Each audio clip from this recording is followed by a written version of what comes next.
எல்லாருக்கும் வணக்கம். போன வீடியோவில் எப்படி நம்ம ஒரு எக்ஸ்டர்னல் இமேஜை நம்ம வெப்சைட்டில் டிஸ்ப்ளே பண்ணுறது அப்படிங்கிறத பற்றி பார்த்தோம்.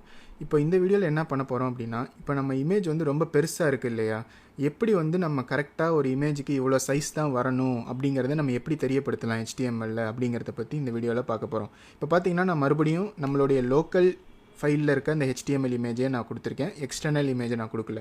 ஸோ அதை நீங்கள் இப்போ என்னை ஃபாலோ பண்ணிகிட்டே வரீங்கன்னா நீங்களும் அதை மாற்றிக்கோங்க. இப்போ அதை மாற்றினதுக்கப்புறம் பார்த்தீங்கன்னா நம்மளுடைய அந்த இமேஜ் ரொம்ப பெருசாக இருக்குது. ஏன்னா அந்த ஒரிஜினல் இமேஜ் வந்து இவ்வளோ பெருசாக இருக்கனால நம்ம வெப்பேஜ் வந்து ஆட்டோமேட்டிக்காக அந்த ஒரிஜினல் சைஸ்க்கு அதை டிஸ்ப்ளே பண்ணுது.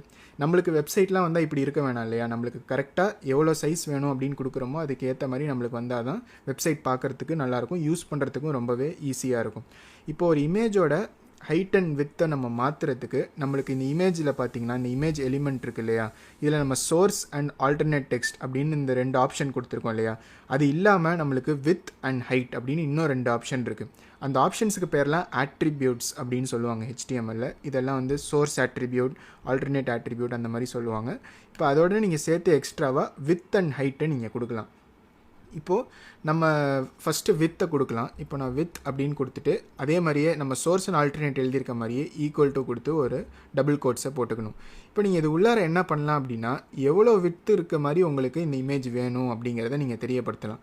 இப்போ நான் ஒரு எக்ஸாம்பிளுக்காக நான் அதை 300 அப்படின்னு கொடுக்குறேன்னு வச்சுக்கோங்க. இப்போ நான் கொடுத்து இதை சேவ் பண்ணேன் அப்படின்னா இப்போ பார்த்தீங்கன்னா நம்மளோட இமேஜ் ஆட்டோமேட்டிக்காக சின்னதாகிடுச்சு. இப்போ இந்த 300 அப்படின்னு சொல்லியிருக்கோம் இல்லையா, இது என்ன அர்த்தம் அப்படின்னு பார்த்தீங்கன்னா 300 பிக்சல்ஸ் அப்படின்னு அர்த்தம். ஸோ நம்மளுக்கு 300 பிக்சல் வித் இருக்க மாதிரி இந்த இமேஜ் மாறிடுச்சு. ஆனால் நம்மளோட ஹைட்டும் பார்த்தீங்கன்னா இப்போ கம்மியாயிடுச்சு. அது ஏன்னு பார்த்தீங்கன்னா ஆட்டோமேட்டிக்காக அந்த வெப் ப்ரௌசர் என்ன பண்ணும் அப்படின்னு பார்த்தீங்கன்னா, நம்மளோட ஒரிஜினல் இமேஜ் எவ்வளோ பெருசு இருக்கோ அதை பார்த்துட்டு இதை நம்ம வித் 300ன்னு சொல்லிட்டனால அதுக்கு ஏற்ற மாதிரி அதோட ஹைட்டையும் வந்து ஆட்டோமேட்டிக்காக அட்ஜஸ்ட் பண்ணிக்கும்.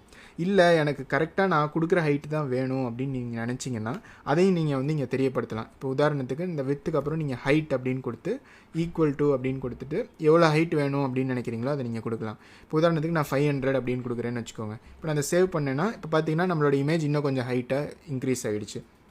ஸோ இப்படி தான் வந்து நீங்கள் ஒரு இமேஜ் எடுத்துகிட்டு அதுக்கு ஒரு பர்டிகுலர் ஹைட் அண்ட் வித்தை நீங்கள் கொடுக்கணும் அப்படின்னு நினச்சிங்கன்னா அது இப்படி தான் இந்த வித் அண்ட் ஹைட் அட்ரிபியூட்டை யூஸ் பண்ணி நீங்கள் கொடுக்க முடியும். அதுக்கு ஒரு நம்பர் கொடுக்கணும். அந்த நம்பர் வந்து எவ்வளோ பிக்சல் வித் அண்ட் ஹைட்டு நீங்கள் கொடுக்கணும் அப்படின்னு நினைக்கிறீங்களோ அதை நீங்கள் கொடுக்கணும்.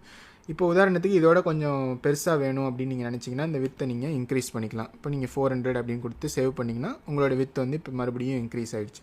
ஸோ இந்த மாதிரி நீங்கள் வேறு நம்பர்ஸ்லாம் கொடுத்து பார்த்து உங்களுக்கு ஏற்ற மாதிரி ஹைட் அண்ட் வித் வர வரைக்கும் நீங்கள் அதை வச்சு நீங்கள் மாற்றிட்டு அதை நீங்கள் ஃபிக்ஸ் பண்ணிக்கலாம். இப்படி தான் நீங்கள் வித் அண்ட் ஹைட்டை வந்து அட்ஜஸ்ட் பண்ண முடியும் ஒரு இமேஜில். அவ்வளோதான் இந்த வீடியோவில் நான் சொல்ல வந்தது.